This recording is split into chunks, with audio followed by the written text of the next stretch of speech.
Nate Nizzle, being that you were in all 3 major U.S. promotions in the 90s, you must have encountered many wrestlers and or personalities with bad hygiene. Can you please tell us who had the worst hygiene in each of the big 3? This can be breath, body odor, eating habits, anything you'd make a stink face at.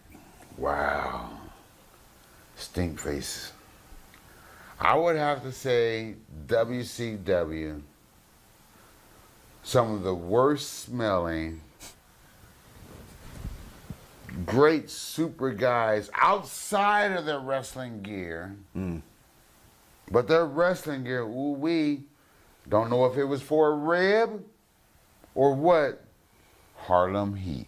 Really? Harlem Heat would not wash their gear, and I don't know if they was doing shit on purpose, doing shit on not, but let me sweat up all in this shit, and I'm just gonna throw it in my bag and leave it there until the next time I go out on the fucking road. I ain't gonna wash this shit for about 2 or 3 weeks.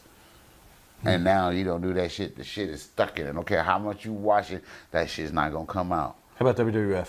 I'm gonna say WWF, my best friend, godfather of my son, some of the most stinkiest gear, I would have to say Vader. I was going to guess that, actually. People used to say Vader, but more or less it was the sweat that was in his mask. Because, you know, leather, you can't wash the leather, the clothes, the knee pads. You know, when you, even myself as a big boy, anybody who sweats a lot, and you keep your gear in your bag and you don't take it out and hang it and let it dry out, and you got to put it on and you sweat and you do it again. You do that 2 or 3 nights in a row, and now you hang out your gear to try to air it out before the show. It ain't going to air out before the show. You know, in Japan, his stuff stayed fairly clean because I was his young boy, sort of, kind of. When I did laundry, I did his laundry. That's how it kind of works over there. He broke me in. I was his young boy. It was always Scorpio, you fly, I buy. I go get the food, he pay, I'm gone. Shoom! You know what I mean? I've been riding on this coattail for so long, so over in Japan, you know, they complained one time about old Vader's gear, and they never complained about it again because I would always try to help him out and make sure that his gear was. In the States, you don't have nobody to wash your gear. You don't have a young boy. You know, shit like that is not able to easy access to find a coin laundry at 1, 2 o'clock in the fucking morning, half somewhat out and half drunk and fucked up, and I got to get up at 9 o'clock in the morning and drive 2.5, 3, you know, 250-something miles to the next damn town. It ain't happening to get my gear washed. About ECW. And ECW,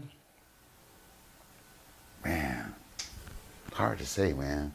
That was one of the things that, you know, they used to kind of be on the boys about. You know, guys would tell you in ECW. Okay. You know, so, you know, guys up there would talk around you. Any other place I've been, they would talk around, oh, this guy's outfit stink, this things, this, that.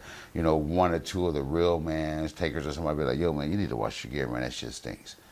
You know, Harley Race addressing like, yo, man, you need to wash your shit, you know. But for the majority of everybody else, talk around you or talk to everybody else about how your gear say instead of dressing you or yourself, say, yo, man, you should do this and this or offer something.